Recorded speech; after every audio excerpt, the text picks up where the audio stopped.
This Cuphead trick uses a little bit of a different grip.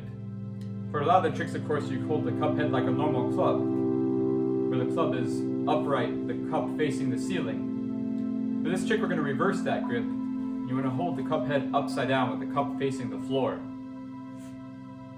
I'll show you what the trick looks like first.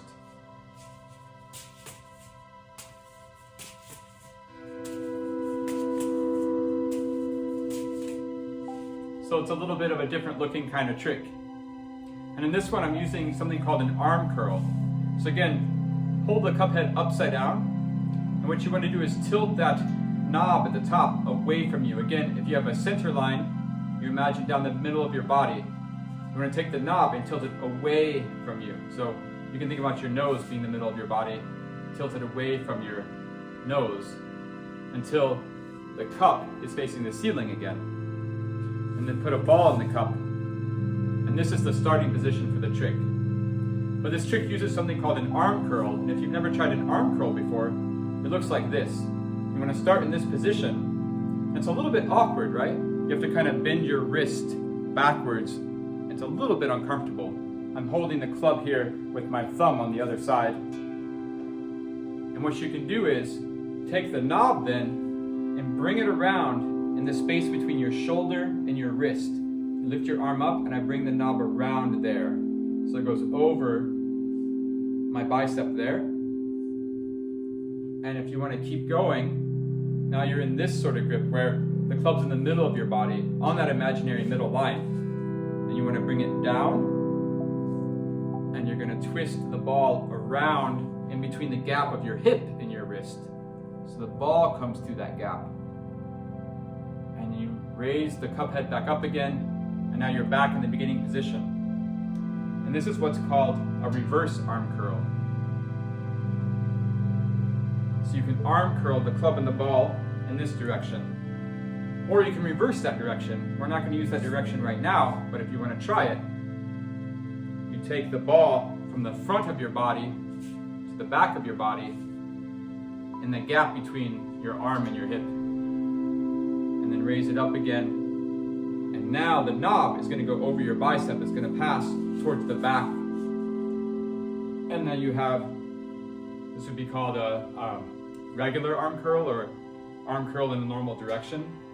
But we're going to use a little bit of a reverse arm curl. Going this way. And there's no right or wrong way to do arm curls. Everybody's body shape is different. Everybody's arm has a different length. And so you just have to play around and you can stand, lean back or lean forward over it or twist around. You want to move your body around so you can just make space for the club. And of course, the other challenge is keeping the cup facing the ceiling the whole time so that the ball doesn't fall out.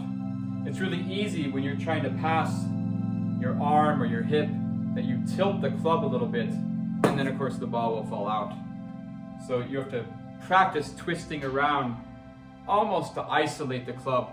And you can think about it that the club is kind of going up and down on its own straight line. And that way the ball won't fall out of the cup.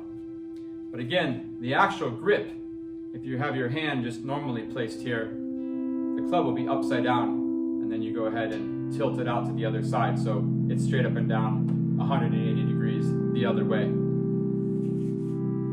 And this is the starting position for the trick. So you put a ball in the cup up there, and you have the other ball in the other hand. And this takes use of the fact that it is really natural for you to dump this ball out of the cup here because your wrist naturally wants to flip back over to how it's usually positioned on your arm. And so that's actually the first move, is you want to go here, put the ball in the cup, and then just tip it out to the other hand. And that'll happen quite naturally. Even if you just relax your hand a little bit, the weight of the ball will kind of pull the club down until the ball falls into the other hand. And what happens then is, when that ball falls to the other hand, you're going to juggle the second ball off of that little drop there. So it looks like that. And that's the first step. So you drop the ball and do a little 2-in-1 hand exchange with the other hand. And it helps for the next part of the trick to, as you dump the ball out, you're going to cross your arm over to the other side. So it's a little bit of a crossed arm trick there. You want to make sure that when you do that 2-in-1 exchange, that the club is already passed to the other side. So now it looks like this. And you're going to dump that ball off as the club goes past your face to the other side. And the reason you want the club over there is because the little exchange you do, 2 balls in 1 hand for 1 throw, the ball that throws up, this club is going to continue its journey, and you're going to catch the ball back there in the cup. So the club actually makes a 360-degree turn past your face. So again, you have the tip to the other hand, little throw off of that tip.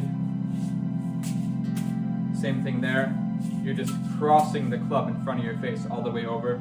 So you really have that arm as far as you can go. You can almost think about touching your hand to your opposite shoulder, right? It's coming over here to the shoulder almost.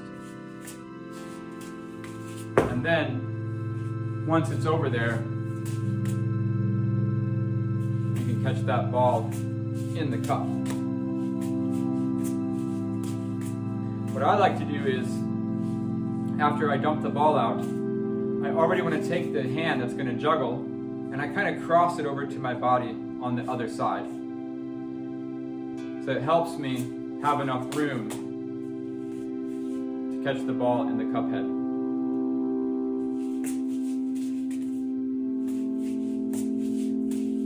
And now we're in this position. And again, you can play around with all these angles, how far to cross your hand over, how far to cross your throwing hand over, and how far to cross the ball that you throw.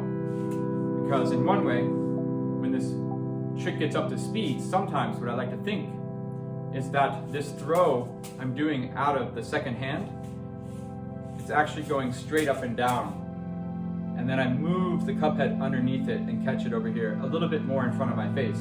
So even though the cup head goes all the way to the other shoulder, the catch is actually happening a little bit more closer to my face, or to the original side of the body where the cup head started. But anyway, once you catch the ball there, you're in this position here. And this hand is, of course, crossing over this hand. You want to make sure that the hand down here on the bottom is behind the club handle. So it's between the club handle and your body. You don't want to end up over here. That'd be a different trick. So for now, what we're going to do is, this hand is going to do that reverse arm curl. So the movement of the cup head now is to go down, and the ball passes between my wrist and my hip, and come back up for the start of the trick again. And what happens then is, while that is performing a reverse arm curl, the hand here on the bottom is just going to throw over the arm back to the same hand. And then you're back to the beginning position. There's a little exchange at the start, and as this lowers, I almost think that it's like a little jump rope, right? Like my arm passing down here, it's going to hit my other arm. So to get that arm out of the way, I just want to take the ball and throw it back to the same side and move my arm out of the way so that the reverse arm curl can continue going. And that's the whole trick. You have the first exchange, and then you have the rest of the reverse arm curl. Once again, this is the same as all the other tricks. There's no real natural rhythm to force the next repetition of the move. So,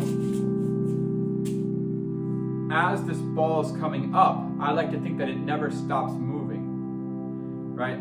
As I complete the reverse arm curl, the actual end of it is the dumping out of the ball.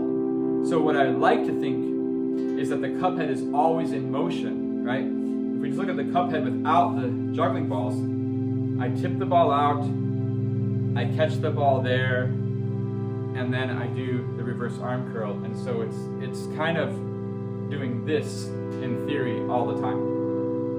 And of course, in reality, that's not exactly true. You especially have to stop to catch the ball there. But for the rest of the movement, I really like to think that the club never stops, at least as a little bit of a fantasy in my head to help me with the rhythm and the timing of the trick. So as I come up out of that reverse arm curl, I don't stop and then reset. Okay, now I'm going to do it again. But of course, it helps to do that once you first learn it. And if you want to keep doing it, then you can change the rhythm so the club initiates the start of the whole trick.